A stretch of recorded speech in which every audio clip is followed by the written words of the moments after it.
Nasa Portugal umano si dating Congressman Zaldico na isa sa ipinaaresto kaugnay sa substandard flood control project sa Oriental Mindoro. Handa namang humarap sa Independent Commission for Infrastructure ang idinadawit ni Ko sa budget insertions na si Pangulong Marcos. May report si Joseph Moro. Kinalawit, pinukpok at talagang pinanggigilan ng mga nagrally kontra korupsyon kahapon ang effigy ni na Pangulong Marcos at Vice President Sara Duterte. Tila sila raw ang mukha ng katiwalian sa kasalukuyang administrasyon. Kahit si Pangulong Marcos mismo ang nagbunyag sa mga kinurakot at guni-guning flood control project, idinawit naman siya ni dating Congressman Zaldico sa pagsisingit ng 100 billion pesos sa 2025 national budget.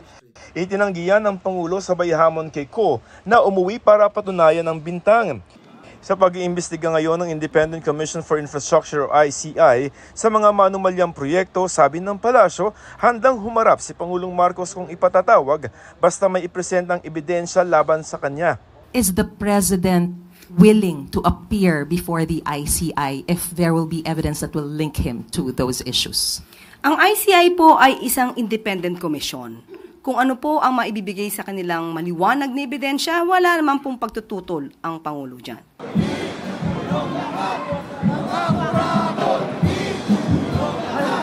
Minonitor daw ng Pangulo sa Malacanang ang mga protesta kahapon. Sabi ng palasyo, batid daw niya ang mga panawagan at mga puna sa tagal ng investigasyon. Kailangan daw igalang ang due process pero tila naiinip na ang taong bayan. Nasaan na raw ang mga malalaking isda?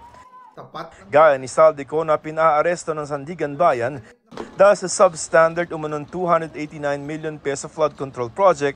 Ayon kay DILG Secretary John Vic Remulla, nasa Portugal si Ko. He is suspected to have a Portuguese passport acquired so many years ago. Ayun lang ang details. Nakikiusap kami sa lahat ng mga Pilipino sa buong mundo na kung makita nila si Zaldico, kung pwede na lang picturean, padala kagad, i-post kagad sa internet para may idea tayo kung nasaan siya. Sabi naman ng DFA, active pa ang Philippine passport ni Ko dahil wala pang utos sa kanila na kanselahin ito. 3 kapwa akusado ni Ko ang nasa ibang bansa rin. Ang isa taga DPWH na nasa Israel umano. Wala pa. But we have an effort, ma'am, kasi may mga police attache naman po kami doon. The Chief PNP has already directed our police attache. Habang ang dalawa taga Sunwest at nagpaparamdam daw na sumuko. May mga kamag-anak na lumapit. Wala po silang personal na abogado and apparently parang napabayaan. So they're takot also. Yung 3 kasing hinahanap, ma'am, na nasa local are, although nakita natin na mataas ang posisyon nila sa company yon, but dami lang po yon. So basically, they do not have the money.